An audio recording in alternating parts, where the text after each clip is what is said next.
जब मैंने वो स्टडी किया डीपली, तो पता चला कि भाई इन्वेस्टर ट्रस्ट में अगर मैं पिताजी के नाम पे देता हूं तो आफ्टर 67 ईयर्स उसको पैसा मिलेगा, तो वो मतलब नहीं है। और कुछ क्लाइंट को आज भी भले ही चेक कलेक्ट करना हो या कुछ भी काम हो छोटे से छोटा, फिर भी मैं उसको पर्सनलाइज सर्विस देता हूँ। इंटरनेशनली पहली बार आ रहा है, वो भी मेरे पास ही आ रहा है, समीर मेरे पास लेके आ रहे, तो समथिंग इज देयर, या कुछ गड़बड़ है या कुछ अच्छा है, दो में से एक ही हो सकता है।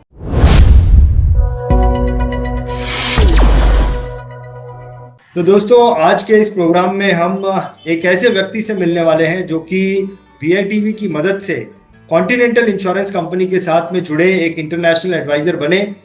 और न ही सिर्फ उन्होंने इंटरनेशनल एडवाइजर बनने का काम किया, उन्होंने काम भी किया और वो उसमें कामयाब भी हुए।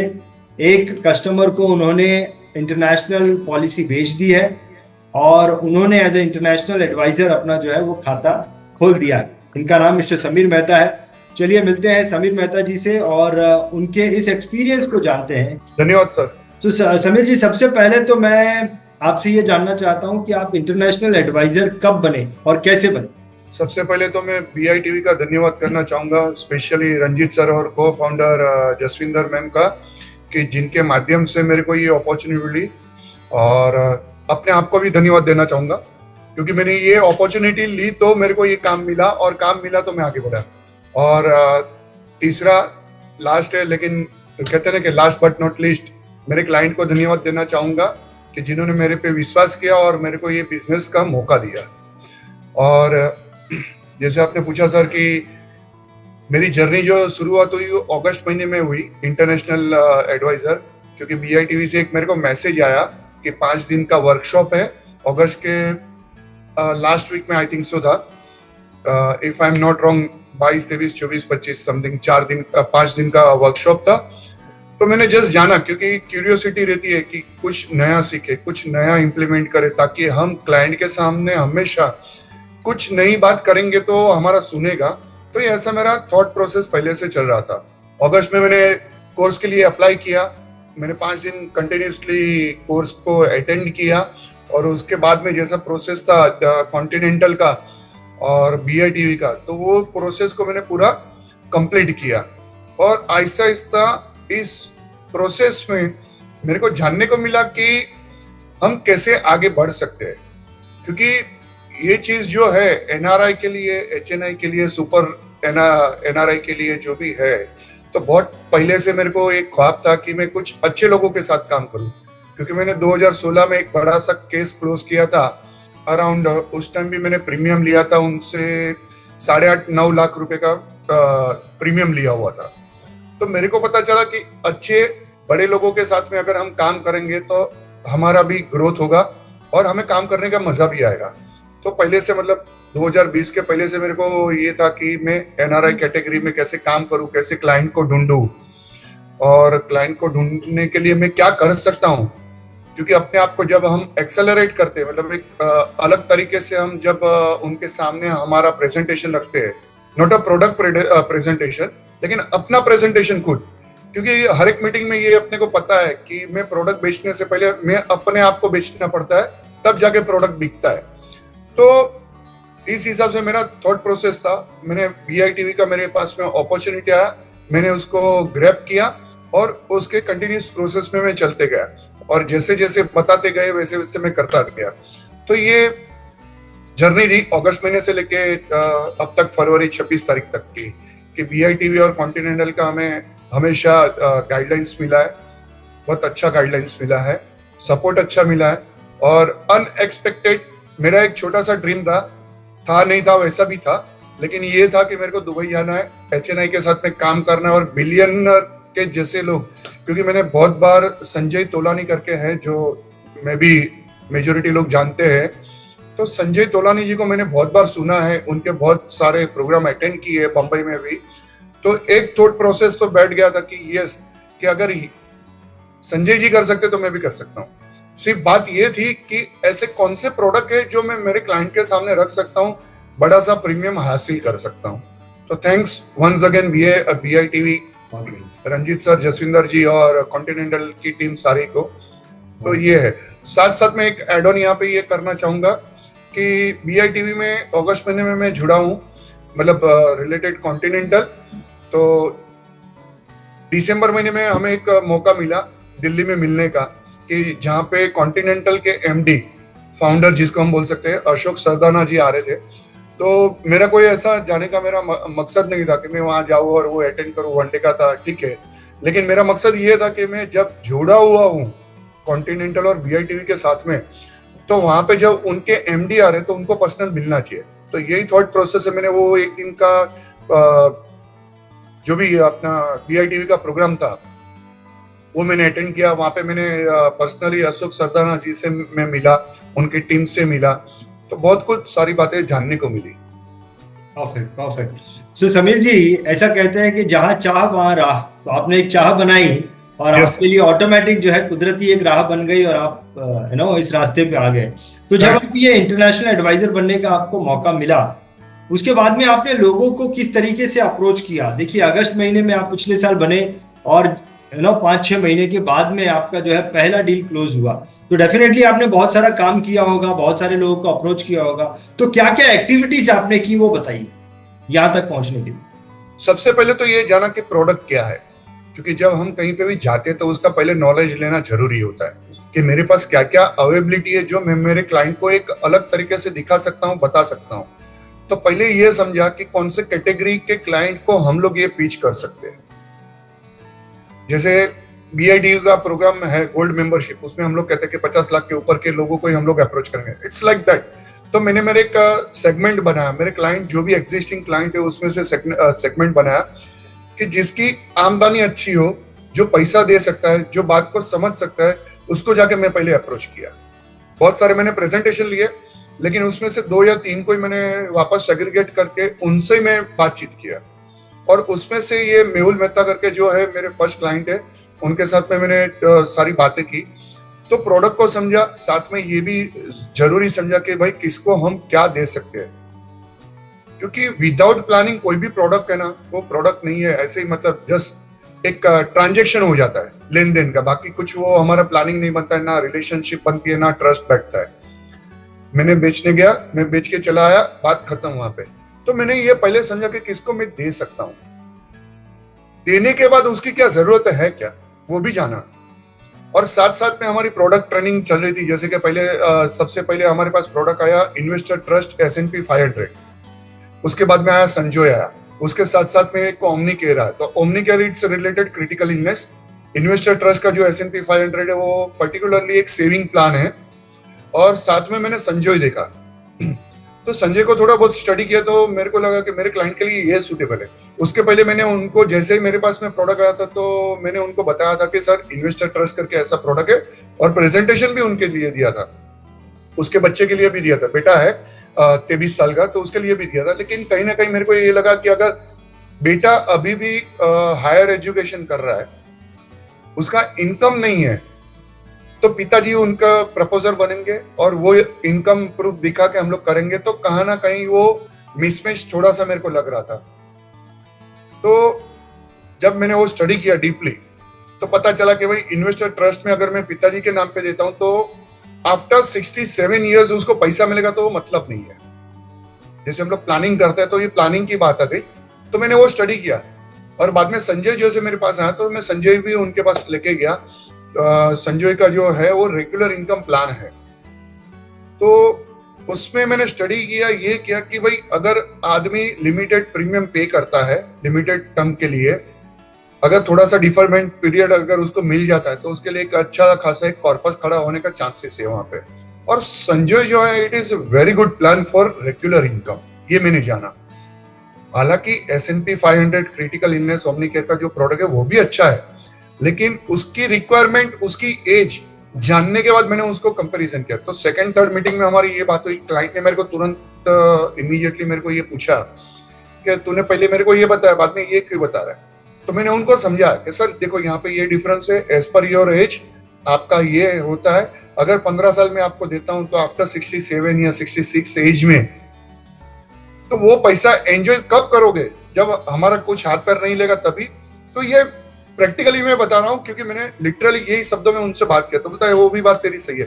तो मैंने सोचा कि सर आपको लिमिटेड प्रीमियम पे करो, थोड़ा सा डिफरमेंट उसमें ऐड कर दो, ताकि at the age of 60 at least you will get some amount जो आप उसको एंजॉय कर सको।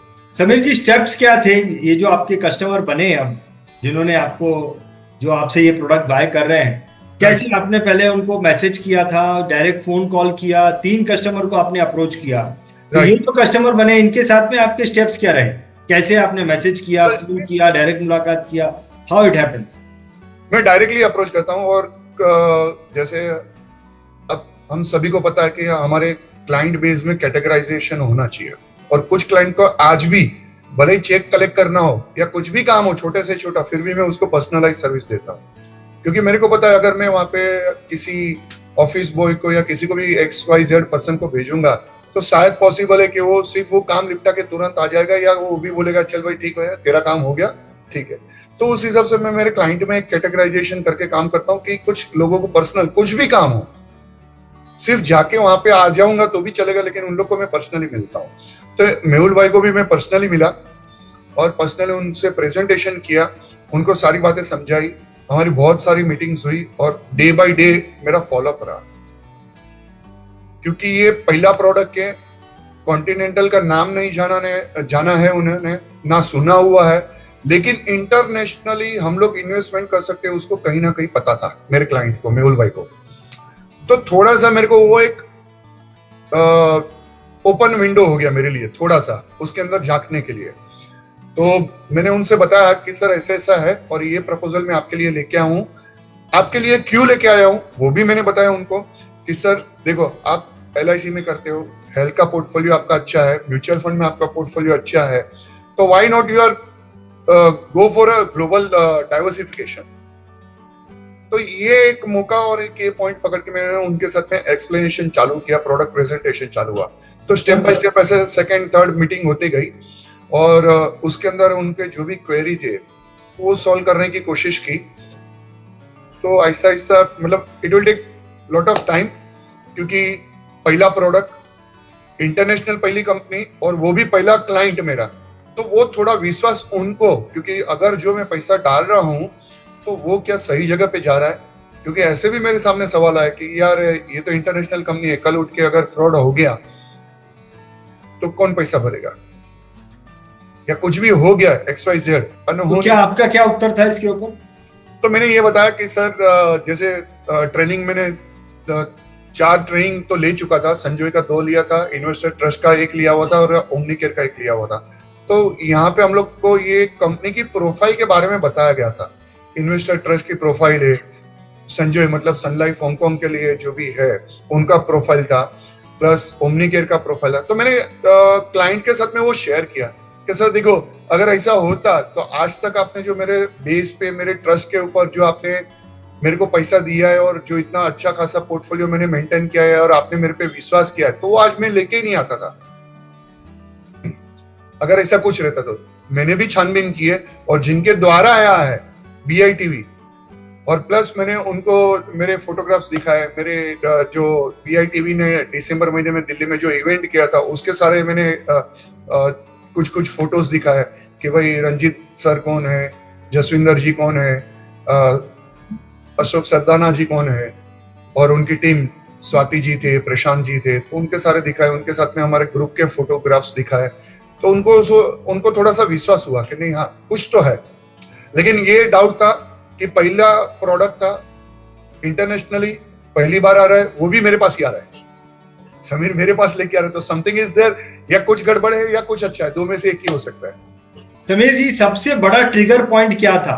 कौन सा पॉइंट ऐसा था जिसको सुनकर आपके कस्टमर ने ये प्रोडक्ट जो है लेने के लिए आपको हाँ बोल दिया? सर एक्चुअली उन्होंने हाँ तो बोल दिया, क्योंकि प्रेजेंटेशन मैंने किया, जैसे मैंने अपना प्रेजेंटेशन किया, कॉन्टिनेंटल का प्रेजेंटेशन किया, BITV का प्रेजेंटेशन किया उनके सामने पूरा। पहले तो एक मीटिंग में पूरा ये 3 पूरा क्लियर किया मैंने कि भाई BITV कौन है, कहाँ पे लोकेटेड है, कॉन्टिनेंटल कौन है, उसको कौन चलाता है, उनके पास क्या है, वो फर्म की पूरी जानकारी दी कि sir it is not a single product company, मतलब कोई भी एक प्रोडक्ट लेके नहीं आई है, it is a broking company ऐसा करके है। तो सारा जानकारी देते देते देते ऐसा सर मैं बोल नहीं सकता हूँ कि ट्रिगर हुआ और उन्होंने ले लिया, ऐसा नहीं है। बहुत सारे ऑब्जेक्शन आए, उसको हैंडलिंग किए, उसके बाद उनको कन्विंस किया, लेकिन उसमें फॉलोअप लगा। और वो है कि वो फॉलोअप मैंने नहीं छोड़ा। मैंने जसविंदर जी से भी मैंने 2-3 बार बात किया, मतलब देखता हूँ आज जाता हूँ, अगर होएगा तो ठीक है वरना नहीं करेंगे, ऐसा करके मैंने भी बात किया था। क्योंकि आज तक मैंने मेरी लाइफ में ना सर 2 से 3 फॉलोअप के तब तक तो मैं क्लोज कर ही लेता था, कोई भी हो प्रोडक्ट, चाहे म्यूचुअल फंड का हो, चाहे उनसे कोई भी क्वेरी रहती है उनको सॉल्यूशन ला के देता हूँ, या कुछ भी हो। तो इसमें थोड़ा सा टाइम लग गया। तो जनवरी आते आते आते बीआईटीवी ने एक लॉन्च किया कि भाई ये तारीख तक अगर आप करोगे तो आपको दुबई जाने का मौका है। तो थोड़ा सा मेरे को हौसला मिला कि चल यार ट्राई करके देखते ना, ठीक है इतना फॉलोअप किया तो और सही थोड़ा। फिर भी नहीं हुआ तो दिसंबर में उनके कुछ फैमिली इश्यूज आ गए, हेल्थ इश्यूज की वजह से, तो थोड़ा सा डिले हो गया। जनवरी में मैंने उनको फॉलो किया तो बोलता है तू मेरे को छोड़ेगा नहीं ना? बोला सर क्यों छोड़ूंगा क्यों छोड़ूंगा सर, मैं आपका अच्छा चाहता हूँ, इसीलिए तो मैं आपसे बात करना चाहता हूँ ना। और ये प्रोडक्ट आपके सामने रखा है, सोच समझ के रखा है, ऐसा नहीं कि कुछ भी लाया और रख दिया। तो बोलता है ठीक है चल बैठते हैं वापस डिस्कशन करते। तो ऐसा थोड़ी हंसी मजाक भी हुई है उनके साथ में। तो फॉलोअप लेते गया और थोड़ा सा हेजिटेशन भी था माइंड में, तो होएगा नहीं होगा, होगा नहीं होगा। और वापस बीआईटीवी ने दूसरा मौका दिया कि अगर फरवरी की 5 तारीख तक अगर आप कर लेते हो तो आपको दुबई जाने का मौका है, अशोक सरदाना जी के साथ में आपको डिनर का मौका है। बोला अब तो ये करके दिखाना है। तो एंड में भी थोड़ा सा हेजिटेशन था। लास्ट 3 मीटिंग या फॉलोअप जो भी मेरा हुआ तो उसमें मेरे को हेजिटेशन था कि शाम को जाओ या नहीं जाओ, जाओ या नहीं जाओ, उनको फॉलोअप लो या नहीं। वो ना करेगा, छोड़ देना यार, नहीं करने का, बहुत कर लिया यार, इतना फॉलोअप तो मैंने आज तक नहीं किया। लेकिन मैं एक पॉजिटिव 1% जो था वो 99 को खींच के लेके गया। बोलता नहीं यार चल करके देखते हैं, तो 99 1% की तरफ आ गया। बहुत बढ़िया। ना था वो हाँ में कन्वर्ट किया। तो अल्टीमेटली उन्होंने मेरे को ये बताया कि ठीक है यार चलो करके देखते हैं। तो थर्ड लास्ट मीटिंग जब थी, उन्होंने इतना जब मेरे को दे दिया तब मैंने मैडम को कॉल किया था, जसविंदर मैडम को, कि मैडम ऐसी ऐसी बात हुई, अब क्या करें। और उसके पहले हम लोगों ने जसविंदर मैम और कॉन्टिनेंटल टीम के साथ में हम लोग ने उनकी मीटिंग भी करवाई थी, मेहुल मेहता जी के साथ में, कि सर अभी भी अगर आपको विश्वास नहीं है तो मैं आपके लिए स्पेशली एक अरेंज कर रहा हूँ ये मीटिंग, जो दुबई से आपको बताएंगे। मैं गलत नहीं हूँ, मैं साथ में हूँ आपके, मैं भी रहूंगा मीटिंग में, मैम भी रहेंगे और कॉन्टिनेंटल की टीम रहेगी। जो भी क्वेरी है तो आप वहां पे वो उसका सॉल्यूशन ला सकते हो। तो उस तरीके से वो ट्रिगर हुआ और लास्ट मीटिंग में अल्टीमेटली मैंने हाँ बुलवा के रहा। बहुत बढ़िया, बहुत बढ़िया। तो कौन सा प्लान और क्या प्रीमियम है वो शेयर कर सकते हैं? Sure sure sure, why not. Plan संजोय है, 5 पे दिया हुआ है और मिनिमम जैसे बताया कि $3000 का जो है वो ही है। 5 टर्म प्लान है तो वैसा है। और उनको मैंने बोला कि सर हम लोग डिफरमेंट पीरियड 5 साल का कंपलसरी रखेंगे, ताकि आपको अभी पैसे की जरूरत नहीं है। At least up to 60 you will work, मतलब ऑफिस में आपका आना जाना रहेगा, उसके बाद भी रहेगा, लेकिन फाइनेंशियली एक अपने को रिटर्न आएगा, वैसे करेंगे। तब तक मीनवाइल हमारा दूसरा पोर्टफोलियो उस पर भी हम लोग ध्यान देंगे और उसको सही तरीके से उसको चैनलाइज करेंगे। समीर जी ऐसा कहते हैं कि हजारों मील का जो हमें सफर तय करना है उसकी शुरुआत जो है पहले कदम से होती है। राइट सर, आपने पहला कदम ले लिया है। राइट सर, आपका पहला कदम उठ चुका है। कैसा लग रहा है आपको अभी कि मेरा पहला कदम उठ गया, मेरी पहली पॉलिसी बिक गई इतनी मेहनत के बाद? How are you feeling now? Excited हूँ दुबई जाने के लिए, अशोक जी से वापस मिलने के लिए, क्योंकि उनको मैं याद दिलाऊंगा कि मैं दिल्ली में आपको मिला था। तो अल्टीमेटली ये जो देखा अनदेखा मेरा जो ड्रीम था वो एक फुलफिल हुआ है। क्योंकि मेरे को मैं प्लानिंग कर रहा था, इवन बीआईटीवी को भी मैंने एक क्वेश्चन किया था जब मैंने अगस्त महीने में जब ये मेरे पास प्रपोजल आया था कॉन्टिनेंटल की, तभी जैसे कि लास्ट ईयर 2022 करके का उनका वहां पे दुबई में वर्ल्ड एक्सपो हुआ था। तो तभी से मैं एक्साइटेड था कि मेरे को दुबई जाना है और दुबई जाके कुछ ऐसा हम काम करें, 2-3 जन मिलके भी जा सकते ताकि एक्सपेंसेस कम होवे। और अगर कुछ नहीं होता है, वर्स्ट सिनारियो, अगर कुछ नहीं होता है तो एटलीस्ट वो एक्सपेंसेस हम लोग बेयर कर सकते। तो ये सब planning back of the mind मेरा चालू था। तो कहीं ना कहीं मैं ये भी सीखा हूँ कि अगर जो आप सोचते हो और बार बार सोचते हो तो कहीं ना कहीं ऊपर वाला देख के रखता है। तो आज आपका लॉ ऑफ अट्रैक्शन अभी एक्टिव हो चुका है समीर यस जी। Sir, yes law of yes attraction आपका एक्टिव हो चुका है, यस। इसका पूरा बेनिफिट लीजिए। देखिए समीर जी, सबसे पहले तो आप जो है वो भारत देश में जो फाइनेंशियल एडवाइजरी कर रहे हैं, सबसे पहले तो आप यहाँ के एडवाइजर हैं। तो आप मुझे बताइए कि ये जो एज ए इंटरनेशनल एडवाइजर अब आपका जो है सीढ़ी चढ़ना शुरू हो गया है। आपने काम किया और उसका एक रिजल्ट आया, एक रिजल्ट आया मतलब अब बहुत रिजल्ट आएगा। अगर पेड़ का एक पत्ता आ गया इसका मतलब वो पेड़ बन जाएगा, छोटा पेड़ उगा है और एक पत्ता आ गया मतलब वो बड़ा हो ही जाएगा। यस तो मुझे बताइए कि ये जो काम है इंटरनेशनल एडवाइजरी का, अब जो आपने ये काम करना शुरू किया है, कैसे ये आपको आपका जो इंडिया का बिजनेस है उसको ग्रो करने में मदद कर सकता है? क्या चल आपके दिमाग में? सर एब्सोल्युटली अपने को विन विन सिचुएशन पे लाके खड़ा करेगा ये चीज। ये जो प्लान है मतलब ये सिंपल नहीं है। और दूसरी तरीके से जैसे कहते हैं ना हम लोग, फिजिकली, फाइनेंशियली और मेंटली, ये तीनों लेवल पे मेरे को इम्प्रूवमेंट देगा। फिजिकली ऐसा है कि मेरे को घूमने का मौका मिलेगा हर जगह पे।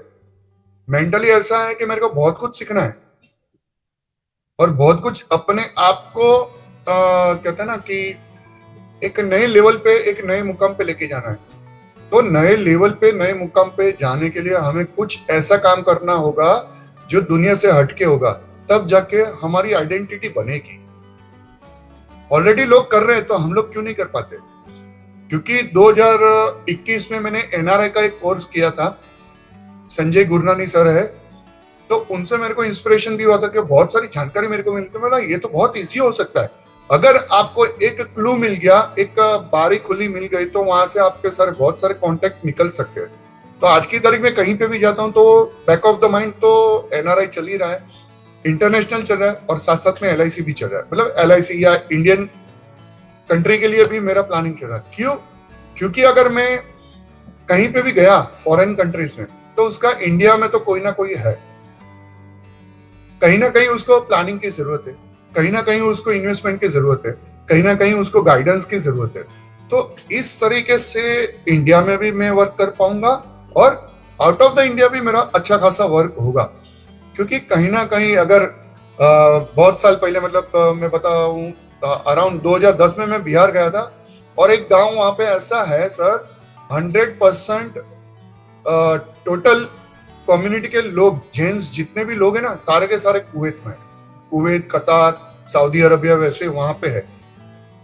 मतलब वहां पे एक गांव, वो पर्टिकुलर गांव में एक घर ऐसा नहीं होगा जहां पे जेंट्स है ही नहीं।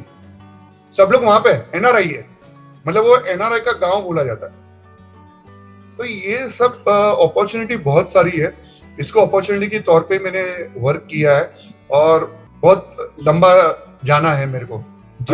जो छोटा अचीवमेंट आपने हासिल कर लिया है, उस छोटे अचीवमेंट को हासिल करने के लिए अभी बहुत सारे लोग स्ट्रगल कर रहे हैं। वो उनका अचीवमेंट नहीं हुआ है, they are still struggling. There are many international adviser जो हमारे साथ में जुड़े हैं, वो उस कदम को, उस अचीवमेंट को, उस छोटे पहले अचीवमेंट को हासिल करने के लिए स्ट्रगल कर रहे हैं। आप उन्हें क्या सलाह देना चाहेंगे? सर मेरे फ्रेंड्स को यही कहना चाहूंगा, जो भी मेरे एडवाइजर फ्रेंड्स है, कि इसको छोटा ना समझो। दिखता छोटा है लेकिन काम बड़ा करेगा। क्योंकि एक बार एक क्लिक होने के लिए ना टाइम लगता है, लेकिन जिस दिन क्लिक हो गया उसके बाद उसका कंटिन्यूएशन आपका चालू रहेगा। इन बिटवीन सितंबर, अक्टूबर से लेके फरवरी तक मैंने बहुत स्ट्रगल किया। पर्टिकुलरली एक ही क्लाइंट के ऊपर मैंने फोकस किया। पहले तो फोकस करके उसको सेटिस्फाइड किया कि आप ये कर सकते हो और आपका इन्वेस्टमेंट का सिर्फ मैं 1% आपसे मैं मांग रहा हूं। जो भी आपका पोर्टफोलियो है, तो आपको सबसे पहले उसका पोर्टफोलियो चेक करना पड़ेगा। आपका रिलेशन कैसा है, उस बेस के ऊपर आपको जाना पड़ेगा। रिलेशन के साथ साथ में पोर्टफोलियो चेक करने के बाद आप क्या उसके लिए बेहतर कर सकते हो। क्योंकि यहाँ पे मैंने क्या किया था, पहले मैंने जैसे ही मेरे पास लाइसेंस आ गया कॉन्टिनेंटल का और हमारा एग्रीमेंट साइन हो गया और सबसे पहला प्रोडक्ट हमें पिच हुआ था इन्वेस्टर ट्रस्ट का S&P 500, तो मैं लेके चला गया था। वैसा नहीं करना है, ये गलती नहीं करना, क्योंकि हर क्लाइंट अपने को दूसरा मौका नहीं देता है। मेरे को शायद मिल गया लेकिन सबको शायद नहीं भी मिल पावे। तो उसकी पहले नीड रिक्वायरमेंट, उसकी एज, उसकी रिक्वायरमेंट क्या है, उसको हम क्या बेटर दे सकते हैं, वो अपने को देखना है। उसके बाद अपने को उसके साथ में प्रेजेंटेशन और आगे की बात करनी है, और फॉलोअप नहीं छोड़ना है कितना भी टाइम चले जाए, क्योंकि इंटरनेशनल प्रोडक्ट ऐसा है कि अगर एक बार वो क्लाइंट ने आपसे ले लिया तो उसका पूरा कॉन्टेक्ट लिस्ट आपके लिए ओपन हो सकता है। इस समय के दरमियान उन्होंने मेरे क्लाइंट ने, मिस्टर मेहुल ने बताया मेरे को क्या यार, मैंने मेरे फ्रेंड से बात की, ये बोल रहा है, ये वो बोल रहा है, ऐसा। बोला सर कितने लोगों के साथ में बात किया? बोलता है 7 लोगों के साथ में। बोला सर वो पॉसिबल है ना सर, वो आप ही की लेवल पे रहेंगे या आपसे ऊपर रहेंगे? तो बोलता है हाँ बराबर है। बोला सर लेकिन उन्होंने देखा है, जाना है? बोलता है नहीं। बोला सर आपने ऐसे लोगों से बात किया है जिन लोगों को इस प्रोडक्ट के बारे में बात पता नहीं है, हो सकता है उन सबको उनके पूरे ग्रुप में पता था, तो उनसे भी मेरा कांटेक्ट हुआ। मतलब मेहुल मेहता जी से मैंने बात किया कि सर पहला आपसे शुरुआत करेंगे, उसके बाद आपके जितने भी सारे दोस्त है 6 या 7 जो भी है, उनसे मैं मीटिंग करना चाहूंगा। आप मेरे से प्रोडक्ट लो या नहीं लो, मैं उनको प्रेजेंटेशन मेरा अपना देना चाहूंगा। तो इस तरीके से मेरे लिए और 7 लोगों के लिए मीटिंग का ओपन हो गया ना सर। तो फ्रेंड से, सभी दोस्तों से यही कहना चाहूंगा कि हार नहीं मानना है और फॉलोअप लेते रहना है टाइम टू टाइम, जैसे उसका रिक्वायरमेंट है या जैसे उनकी सहूलियत है, उस हिसाब से आपको उनका फॉलोअप नहीं छोड़ना है, क्योंकि ये बहुत बड़ा आपके साथ में काम कर सकता है, बहुत बड़ा मैजिक हो सकता है। वो मेरे को भी अंदाजा नहीं था, लेकिन अभी मेरे को अंदाजा आ रहा है कि मैं कहां तक पहुंच सकता हूं। तो एक बहुत बड़ा है, जैसे कि मैंने बताया ना कि फिजिकली, फाइनेंशियली और मेंटली हर जगह पे मैं एक स्टेप हमेशा आगे बढ़ते रहूंगा। तो ये चीज पॉसिबल है, मुमकिन है। सिर्फ यही है, फॉलोअप नहीं छोड़ना है बस। और जो प्रेजेंटेशन दिया है वो दिल से देना, क्योंकि वो क्लाइंट हमेशा हमारी परीक्षा करता है। वो देखता है, वो सुनता है, वो समझता है कि ये सही बोल रहा है, गलत बोल रहा है, वो हर चीज मापता है। और जब हम इंडियन प्रोडक्ट के लिए बात करते हैं तभी वो ठीक है, चल हो गया, यहाँ पे मैं, अगर तू नहीं रहेगा तो मैं किसी और से करवा लूंगा, ऐसा हो सकता है। लेकिन इंटरनेशनली जब हम बात करते हैं तभी हमारा कल का बोला हुआ आज गलत नहीं होना चाहिए, ये बहुत ध्यान में रखना है। क्योंकि बार बार शायद हम बोल के भूल जाते हैं, लेकिन सामने वाला आदमी हमें को वो टेस्ट करता है कि जो तू कल मेरे को बताया था वही चीज तू मेरे को बता रहा है या अलग बता रहा है। तो बड़े प्रोफाइल में ये छोटी बातें बहुत ध्यान में रखनी पड़ती है। हालांकि बहुत सीनियर एडवाइजर यहाँ पे सब बैठे हैं, लेकिन फिर भी इस इंटरनेशनल प्रोडक्ट के लिए मतलब स्काई इज द लिमिट, दरिया है। समीर जी, एक दिन आपके मन में ये ख्याल आया था कि ये काम अगर संजय तोलानी कर सकता है तो मैं क्यों नहीं कर सकता, और आपने उस तरफ अपना कदम बढ़ाना शुरू किया। और यही बात मैं हमारे दर्शकों को भी बोलना चाहता हूं कि जो काम समीर मेहता ने कर दिया है वो आप क्यों नहीं कर सकते? सभी लोग कर सकते हैं और सभी लोग के पास कांटेक्ट है, सिर्फ हमें उसके ऊपर थोड़ा सा वर्कआउट करने की जरूरत है। जैसे कि लास्ट मंथ में दुबई में भी जाके किसी ने वहां जाके मीटिंग अरेंज किया था, तो उसका फॉलोअप प्रॉपरली होना चाहिए। जैसे हमने फाइनेंशियल एडवाइजरी इंडस्ट्री में जब हमने कदम रखा था, चाहे LIC एजेंट हो या हेल्थ इंश्योरेंस एजेंट हो या म्यूचुअल फंड इन्वेस्टमेंट एजेंट हो, तो पहला याद कीजिए कि पहला हम लोग है ना रिटेल में काम करते थे, मतलब 1 to 1 काम करते थे, होलसेल में काम नहीं करते थे। आज इंडिया में ऐसा हो गया कि मैं 10 लोगों को बुलाता हूँ, एक प्रोडक्ट पिच करता हूँ और काम हो रहा है। तो इंटरनेशनल में हमारा पहला कदम है, तो हमें 1 to 1 पहले थोड़ा ध्यान देना पड़ेगा, अपने आप को अपलिफ्ट करना पड़ेगा। टैक्सेशन के बारे में है, बाद में बहुत सारे प्रोडक्ट रिलेटेड क्वेश्चंस आते हैं, तो उसको अच्छी तरीके से हैंडल करना है। जितना अच्छी तरीके से हैंडल करोगे उनका विश्वास बढ़ेगा, तो आपको काम देता ही देता है, ना कि इंडिया में कहीं पे भी काम मिलेगा। परफेक्ट, बहुत बढ़िया समीर जी, मैं आपको बहुत बहुत धन्यवाद करना चाहूंगा आपके इस फैंटास्टिक एक्सपीरियंस को हमारे साथ में शेयर करने के लिए। बहुत बहुत धन्यवाद। Thank you sir. BITV channel पर आपका स्वागत है। BITV यूट्यूब चैनल पर सब्सक्राइब करिए, बेल आइकन दबाएं।